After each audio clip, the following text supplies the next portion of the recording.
बिस्मिल्लाहिर्रहमानिर्रहीम। Class 9th, hope you are doing well. Class 9th आपका जो यूनिट 8 है वो है क्वाड्रेटिक इक्वेशन।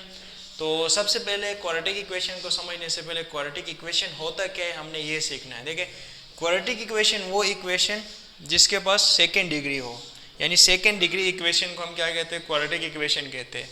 यहाँ पे हम जितने भी क्वेश्चंस हम देखेंगे, यहाँ पे आपके पास किस में है, ये इसकी डिग्री क्या है, देखिए इसकी पावर क्या है 2 है, तो ये x की पावर को हम डिग्री कहते हैं। ठीक है, तो x की पावर क्या है 2 है, x की पावर क्या है 2 है, यानी जितने भी इक्वेशन जिसकी डिग्री 2 हो उसको हम क्या कहते हैं, क्वाड्रेटिक इक्वेशन कहते हैं। अब क्वाड्रेटिक इक्वेशन का जो स्टैंडर्ड फॉर्म होता है इसको हम लिखते हैं किस तरह, ax² plus bx plus c is equal to 0। ये है क्वाड्रेटिक इक्वेशन का स्टैंडर्ड फॉर्म। देखिए, जितने भी क्वेश्चंस होंगे आपके पास इस फॉर्म में होंगे। अगर ये फॉर्म में नहीं है तो हमें ये खुद से बनाना है। ठीक है, अब सवाल ये पैदा होता है कि हमें क्वाड्रेटिक इक्वेशन को सोल्व करने के लिए हमारे पास कितने मेथड्स होंगे।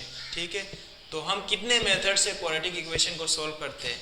तो इसका सबसे पहला आपके पास जो मेथड है वो है फैक्टराइजेशन से हम इसको सोल्व कर सकते हैं। सेकेंड मेथड आपके पास कंप्लीटिंग स्क्वायर मेथड से हम सोल्व करते हैं।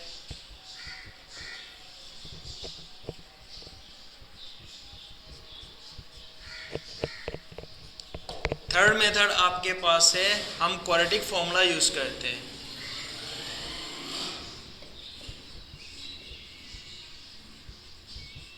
सही है बच्चों, क्वाड्रेटिक इक्वेशन हम 3 मेथड से सॉल्व करते हैं। यानी पहला हम क्या करते हैं, फैक्टराइजेशन, कंप्लीटिंग स्क्वायर मेथड और क्वाड्रेटिक फॉर्मूला। इनमें से किसी भी मेथड से आप क्वाड्रेटिक इक्वेशन को सोल्व करते हैं। अब आपके ऊपर डिपेंड करते हैं क्वेश्चन में आपसे किस मेथड के बारे में पूछा है। अब 8.1 का पहला क्वेश्चन है, solve the following quadratic equations by factorisation method. आपको क्या कहा कि फैक्टराइजेशन मेथड से हमें क्वाड्रेटिक इक्वेशन को सोल्व करना है। ठीक है, अब इधर देखिए फर्स्ट क्वेश्चन क्या है, इसका पहला पार्ट है x² plus 5x plus 6 is equal to 0। सही है बच्चों, हमने सबसे पहला काम क्वेश्चन को एज इट इज लिखना है।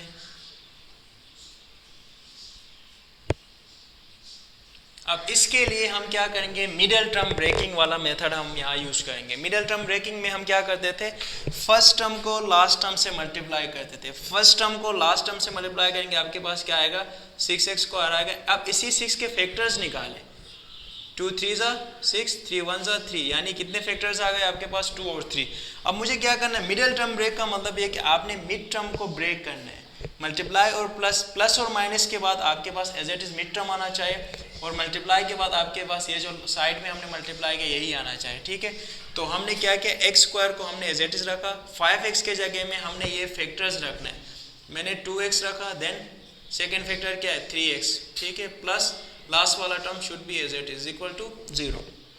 अब देखिए 2 प्लस 3 क्या होगा, 5x, 2 3 ज़ार क्या होगा 6, x को x से मल्टीप्लाई करेंगे x² आएगा। ठीक है, प्लस माइनस करने के बाद बीच वाला टर्म आना चाहिए, इनको जब मल्टीप्लाई करेंगे ये टर्म आना चाहिए। सही है बच्चों, अब शुरू के 2 टर्म्स आपने कंपेयर करने और लास्ट के 2 टर्म्स कंपेयर करने। शुरू के 2 टर्म्स जब कंपेयर करेंगे, इसमें से क्या चीज़ कॉमन है, x कॉमन है, तो हम क्या लिखेंगे, x प्लस 2 प्लस यहाँ से 3 और 6 पे 3 का ही टेबल आ रहा है, x प्लस 2, 3 2 ज़ा 6 इज इक्वल टू 0। अब मिडिल टर्म ब्रेकिंग का दूसरा रूल ये है कि इस ब्रैकेट में जो भी आंसर आ रहा है एज इट इज आंसर आपके पास यहाँ पे आना चाहिए। अब यहाँ देखें x प्लस 2 और x प्लस 2 दोनों एक्सप्रेशन यहाँ पे सेम है, तो हमने x प्लस 2 को कॉमन ले लिया, यहाँ से क्या बचा, x बचा, और यहाँ से क्या बचा, प्लस 3 बचा, इज इक्वल टू 0। मेरे पास 2 फैक्टर्स है, एक x प्लस 2 है, एक x प्लस 3 है, तो मैंने क्या करना है, x प्लस 2 को 0 के बराबर लेना है, देन x प्लस 3 को भी मैंने 0 के बराबर लेना है। जब प्लस 2 है इसको राइट हैंड साइड में शिफ्ट करेंगे -2, जब प्लस 3 है इसको राइट हैंड साइड में शिफ्ट करेंगे -3। तो सोल्यूशन सेट मेरे पास जो आया वो है -3 और -2। ये है पहले का आंसर। अब इसका सेकेंड पार्ट देखें बच्चों, सेकेंड पार्ट आपके पास क्या है, 6x² -x -1 is equal to 0। अब फर्स्ट टर्म को लास्ट टर्म से मल्टीप्लाई करेंगे, आपके पास 6x² आएगा, तो 6 के फैक्टर्स निकाले, वही फैक्टर्स आएंगे। ठीक है, अब जरा देखें, हमने सॉल्यूशन के बाद क्वेश्चन एज इट इज लिखना है।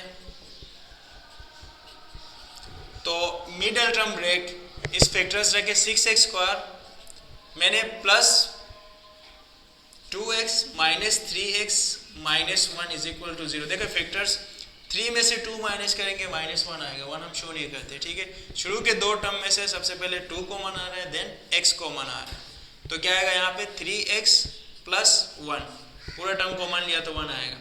इसमें से कोई भी टर्म कॉमन नहीं तो हम माइनस 1 कॉमन लेंगे। देखिए माइनस यहाँ पे भी है, तो माइनस को कॉमन लिया तो क्या आएगा आपके पास 3x plus 1 is equal to 0। 3x plus 1 यहाँ पे भी है, 3x प्लस 1 यहाँ पे भी है, तो हम 3x प्लस 1 को एक टाइम लिखेंगे। यहाँ से क्या आएगा आपके पास 2x, यहाँ से minus 1 which is equal to 0। सही है बच्चों।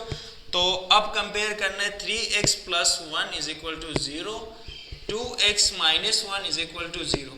ये प्लस है, यहाँ शिफ्ट करेंगे, 3x should be as it is, plus है तो यहाँ के माइनस 1, 3x से मल्टीप्लाई हो रहा है, x को यहीं पे रखो, 3 को राइट हैंड साइड में शिफ्ट करो तो आपके पास क्या आएगा डिवाइड फॉर्म में आएगा। सही है बच्चों।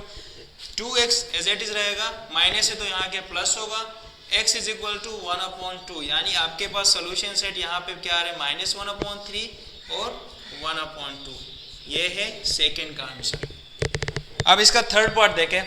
थर्ड पार्ट आपके पास क्या है,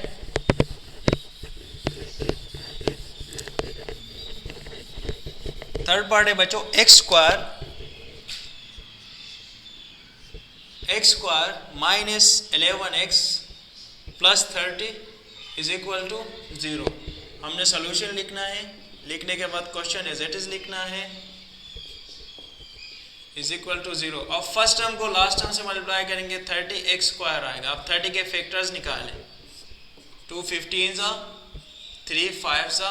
अब मैंने यहीं पे स्टॉप किया, क्यों स्टॉप किया, देखिए एक फैक्टर मैंने 2 3 6 रखा, एक 5 रखा, 6 और 5 मैंने फैक्टर्स रखे।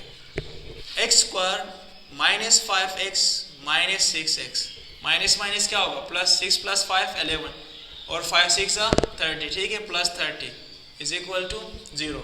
अब यहाँ पे ये देखें, शुरू के टर्म में से x कॉमन है तो आपके पास x माइनस 5 आएगा, सेकेंड टर्म में से माइनस और 6 कॉमन लिया है मैंने, तो क्या आएगा x minus 5 is equal to 0। देखो 5 6 30, minus minus plus should be as it is, ठीक है। तो x माइनस 5 यहाँ पे भी, x माइनस 5 यहाँ पे भी, तो हम x माइनस 5 को एक टाइम लिखेंगे। यहाँ से क्या बचा आपके पास x और यहाँ से माइनस 6 इज इक्वल टू 0। सही है बच्चों। x minus 5 is equal to 0, then x minus 6 is equal to 0। Minus है तो राइट हैंड साइड में शिफ्ट करेंगे, क्या होगा बच्चों, x is equal to plus 5, x is equal to plus 6। तो आपके पास जो सोल्यूशन सेट है वो है 5 और 6। ये थर्ड पार्ट का आंसर है। अब इसका फोर्थ पार्ट देखें बच्चों। फोर्थ पार्ट है आपके पास, फोर्थ पार्ट है x square minus 2x is equal to 0। ये है फोर्थ पार्ट। अब इसमें कोई मिडिल टर्म ब्रेकिंग यूज नहीं करेंगे, क्योंकि मिडिल टर्म ब्रेकिंग के लिए आपके पास 3 टर्म्स का होना लाजमी है। अब यहाँ से हम कोशिश करेंगे, शुरू के दोनों टर्म में से x कॉमन ले सकते हैं जी, तो यहाँ क्या बचेगा x, यहाँ पे माइनस 2 इज इक्वल टू 0। अब एक फैक्टर x है, दूसरा फैक्टर x माइनस 2 है, तो x को 0 के साथ कंपेयर करेंगे, देन x माइनस 2 को 0 के साथ कंपेयर करेंगे, तो ये 0 ही आएगा। ये माइनस है तो यहाँ शिफ्ट करके क्या होगा, ये प्लस होगा। तो आपके पास जो सोल्यूशन सेट होगा वो 0 और 2। ये है फोर्थ का आंसर। अब इसके जो रिमेनिंग क्वेश्चंस है वो हम नेक्स्ट वीडियो में सीखेंगे। चैनल को लाइक करना है, सब्सक्राइब करना है और अपने सर्कल में शेयर करना है। अल्लाह हाफिज़, थैंक यू सो मच।